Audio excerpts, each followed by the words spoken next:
Epic rap battles of history. Hydrogen bomb versus coughing baby. Begin.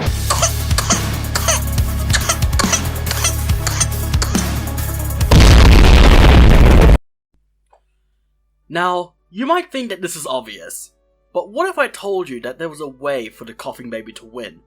And in fact, it did win. Don't believe me? Well, this video, as the thumbnail suggests, is about how this has happened through the eyes of two of the most famous visual novels of all time. Katawa Shoujo and the DDLC, also known as Doki Doki Literature Club. Now, most people I know haven't even played Katawa Shoujo. Hell, I only recently played it around a year ago, due to a friend's suggestion. Since I have an addiction to visual novels, I'll admit that. So, if you don't know what Katawa Shoujo is, here's a brief synopsis. You play as Sasaya Nakai, a normal student, until the day that a classmate confessed to him in the snow, where he undergoes a heart attack due to his now found diagnosis of cardiac arrhythmia and congenital heart muscle deficiency. Due to this new diagnosis, he is forced to transfer to Yamaku High, a school to teach the disabled how to be independent while having a constant safety net of medical centers surrounding the location. You meet 5 girls in the game: Hanako Ikazawa, Rin Tezuka, Emi Ibarazaki, oh my fucking god, I will always fuck up that name, Emi Ibarazaki, don't mind my poor English, Lily Sato, Shizune Hakamachi, and yeah, you can romance those girls, but there's also other ones, like Misha, but I'm not gonna explain that. You need to play it yourself. If it sounds interesting, play it now. It's free. And for my fellow adults, there is some NSFW shit in the game, but thankfully it's not just Gunner bait, it's just actually there for a reason. Mainly to pursue the romance and for developing character. So yeah, but if you're a kiddo, you can still play it, because you can disable it. Easy. I think the Steam version makes you download a patch anyway to play the fucking porn, so yeah. Alright, so enough about Katawa Shoujo. Now on to DDLC, which you've probably heard of, because, let's face it, it's one of the most famous visual novels of all time. Let's be real. But if you haven't, here's a synopsis. So, DDLC is a game where you play as the MC, who isn't really you, and it's quite important for later, trust me. You run into your childhood friend, Sayori, who pushes you to join the literature club, which is the club that she is the vice president of, ironically enough. You meet Yuri, a shy and timid book lover, Natsuki, your typical tsundere that loves manga, and Monika, the club president, and the character I hate the fucking most. But we won't get into that, because if you don't know why I'd hate her, you should play the game. So yeah, with this, you play for the first week, and you get comfortable with the club and prepare to join the festival, even have some romantic scenes, all that shit. But, oh, that's where all hell breaks loose. If you haven't played DDLC, play it as well. It's free on Steam. But there is also DDLC Plus, which costs money, but it's quite good, actually. I didn't mind it. And this is now where I go into spoiler territory. So, after my synopses, if you're not interested in the game, but still interested in this video, stay. But if you want to play the game, play it now, because I am going to be spoiling the fuck out of it. So, now with that there, if you're still here, let's get into the meat of this video, shall we? So, I want to start my discussion by giving my opinion on the two games, in basic terms. Katawa Shoujo is good, DDLC is bad. I hear it. I hear the dislike button already. Trust me, I have reasons, and I'm going to discuss that now. If you've even touched Katawa Shoujo, you could tell that it's longer than DDLC. I have about 15-20 hours on it compared to DDLC, which was about 3, I think. But we won't even get to the discussion of mods till later. We're just talking about the base game for now. Oh boy, DDLC, it's just one of those games. It has interesting characters, sure, but they're quite flat. it's not like, oh, they're the most boring people of all time. They have interesting things, but it's not, like, built that much. And there's a reason for it, but yeah. I personally prefer well-developed characters, which is what Katawa Shoujo does have. And the one character that's quite unique, Monica, it's very similar to other visual novels, because there are other ones, such as You and Me and Her. You might have heard of it. It's super good. Play it. Fucking, yeah. So it's there. You can see the uniqueness, but yeah, it's not my cup of tea. But Katawa Shoujo, on the other hand, oh my god. So unique. It's not even just the designs. It's, like, just everything about the characters. My personal favorite is Rin. And it's not because of, like, any fucking, like, physical thing. It's because her personality is so unique. It's such a I don't give a fuck attitude. And she's just, like, randomly intelligent. I just love that so much. Oh my lord. Rin is, like, super good. She is peak. There are a bunch of other peak characters as well that you should find out. Fucking, who else? Fucking Hanako is really cool. If you like Yuri DDLC, Hanako is better. Hanako sweeps straight away. Straight away. So do not fucking say Yuri's better. Because I swear to God. But yeah, that just gives a point to Katawa Shoujo. Again, because Katawa Shoujo's that peak. Both of the games have good plot. Let's say it. DDLC, I think, wins it though, because DDLC's short, so the plot's very easy to manage. Especially since you usually play it in one go. And there's also the fact that the type of game DDLC is quite rare. Like, you don't really get many visual novels where it's like, oh, I'm gonna break through the fourth wall before DDLC. Like, you had a couple. Of course, You, Me, and Her, and it's a couple other ones, but not many. Yeah? Fucking, so, quite unique. But Katawa Shoujo, on the other hand, it is your typical romance sim, your dating sim, but it is still that uniqueness to the plot that just makes it enjoyable. But the fact there are so many routes makes it really hard to gather at the end. Like, I have friends who've played the game, like, fucking 5 times, and they're still discovering new shit about the plot of the game. It's interesting, to say the least. And that's more just because my memory's fucked, along with, like, others. But, yeah. The length definitely has that thing where it's like, oh, if you don't remember something, it's gonna backfire you later. But, yeah. So, yeah, for once, DDLC actually gets a point here, but that's just being generous, I'm gonna be real. Compare Katawa Shoujo's beautiful CGs to DDLC's CGs. You can see why Katawa Shoujo's a bit better, I'm gonna be real. I prefer that older look. That's just me. I just prefer it. And the CGs, there's a fucking handful of them. Oh my god. Like, most really important scenes have them. DDLC had, like, what, 3, 4, 5, maybe? It's like, damn, like, okay. A couple, like, sure, short, but, like, yeah, okay. I just prefer Katawa Shoujo, honestly. And, yeah, just sweeps for that reason. The music has got to be a tie. I think they both tie. The music's quite good. I've used both of them in this video, to be real. They both have really good soundtracks. I like both of them. I can't really pick a preference for this one, so neither of them get a point. But after that, we can clearly see, based on my point system, that Katawa Shoujo is just better in my opinion. I just think it's better in most aspects. But with that, that brings me to the next question. If Katawa Shoujo is better than DDLC, how the fuck is it more popular? Well, yeah, media literacy's fucking dying. Basically, what I mean by this is that people appreciate content less. Like, they don't appreciate it for, like, symbolism or, like, figurative language and shit like that that's being put into it, or any meaning. People just want entertainment. They want that silly neuron activation in their brain that says they're doing something. I don't really like that. as a math major and a fucking software engineering major, it's more about like what I'm doing than if I'm doing something, to be real.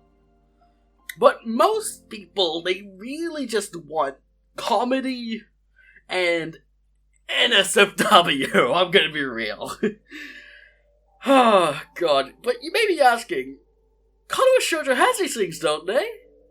Yes, but it's like, it's there to promote an idea. So if you're going through something and like the NSFW and comedy is embedded in the meta side of the story, like, oh, you understand it more if you relate to the character.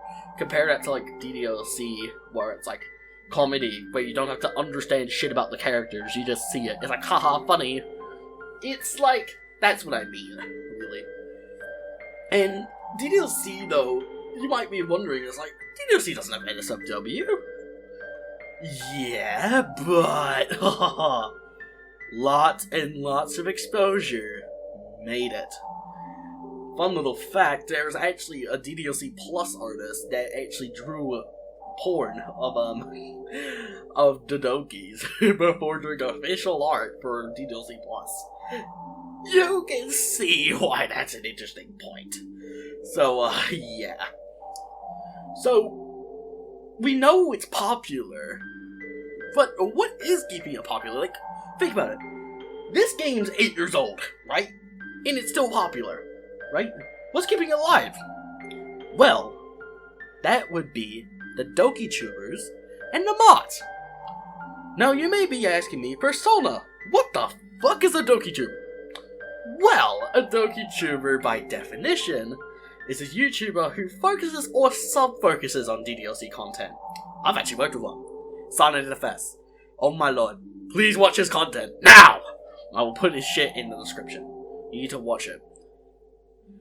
Some other notable Doki Tubers would include Quirksies, Just Art, Doki Guy, and yeah, you can see the picture of why they're Doki Tubers.